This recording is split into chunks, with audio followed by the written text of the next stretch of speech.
Welcome to the latest edition of Neuroscience Updates, covering breakthroughs in the past 2 weeks, brought to you by Lucid Quest.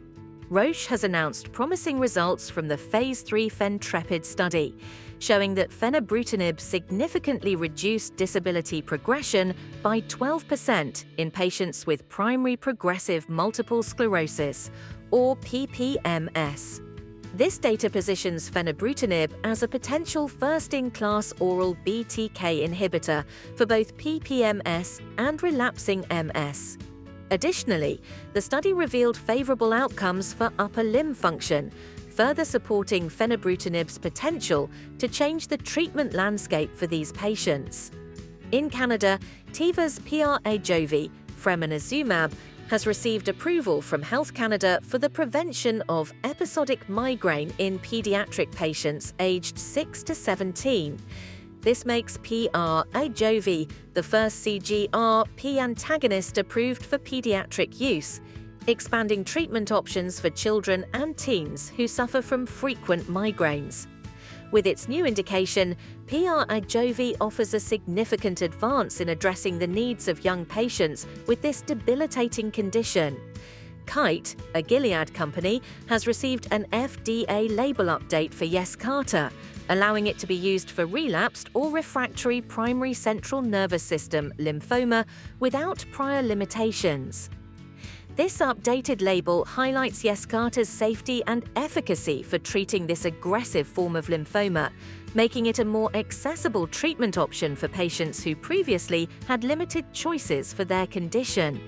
Eisai and Biogen's subcutaneous formulation of LEQEMBI, lecanemab for Alzheimer's disease, has been granted priority review by China's National Medical Products Administration.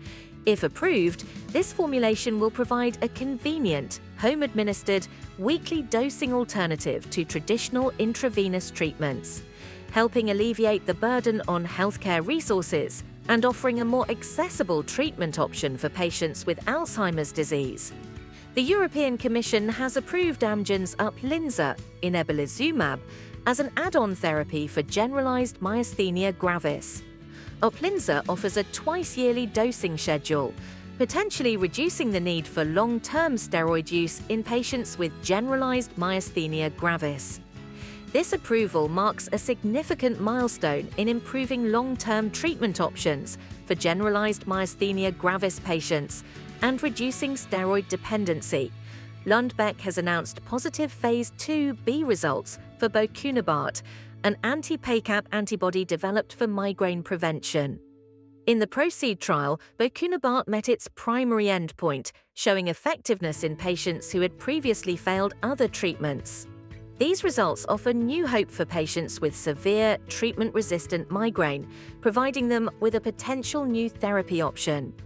Denovo Biopharma has partnered with Orygen to launch a Phase II study of DB103 pomaglutide methionine in the treatment of first episode psychosis. The study will focus on evaluating the effects of DB103 in patients with psychosis and those at clinical high risk for psychosis. If successful, DB103 could offer a novel treatment option for young patients experiencing psychosis, a critical time for intervention. Finally, Alto Neuroscience has completed enrollment in its Phase II study of Alto 101, which is investigating its potential to address cognitive impairment in schizophrenia. The study will assess Alto 101's effects on brain-based EEG measures. Cognitive impairment remains a major challenge for schizophrenia patients, and Alto 101 could represent a breakthrough in managing this debilitating aspect of the disease. Stay ahead in neuroscience research. Like, share, and subscribe for our updates. Visit lqventures.com or email us at info@lqventures.com for expert healthcare consulting. See you next time.